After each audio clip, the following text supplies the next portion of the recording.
Pələng və çəyirtkə. Biri var idi, biri yox idi.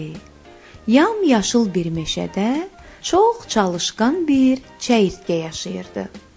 Bir gün çəyirtkə çör-çöpdən özünə bir ev qurdu. Təzəcə içinə yerləşirdi ki, meşədəki bir pələng çəyirtkənin yuvasını tapdaladı. Evi darmadağın olan çəyirtkə hisslə pələngə dedi: "Sən nə haqla mənim evimi tapdalayırsan?" "Ev? Nə ev?" pələng deyir. "Mən burada ev zad görmürəm." "Ayağını qaldırsan görərsən." Pələng ayağını qaldırır və deyir: "Hə, sən bu çör-çöpdən düzəltdiyinə ev deyirsən?" "Hə, budur mənim evim. Necə dağıtmısansa, elə də düzəlt. Mən evimi geri istəyirəm." Geri verməsəm nə edəcəksən ki?" "Nə edəcəm? Sənə bu dünyanı dar eləyəcəm." Ha, sənin kimi yüzü gəlsə, mənə bir şey eləyə bilməz." "Bəs belə? Onda ikimiz də dostlarımızı yığaq.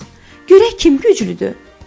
Çəyirtkə meşədəki bütün arıları, kəpənəkləri, böcəkləri ətrafına toplayır. Pələng də aslan, tülkü, canavar və başqa yırtıcılardan dəstə toplayır. Hər iki tərəf qarşı-qarşıya gəlir.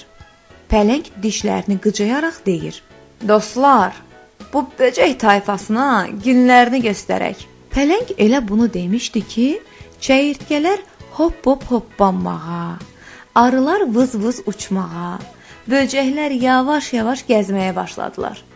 Hücuma keçməyə hazırlaşan heyvanların başlarına, qulaqlarına, quyruqlarına qondular.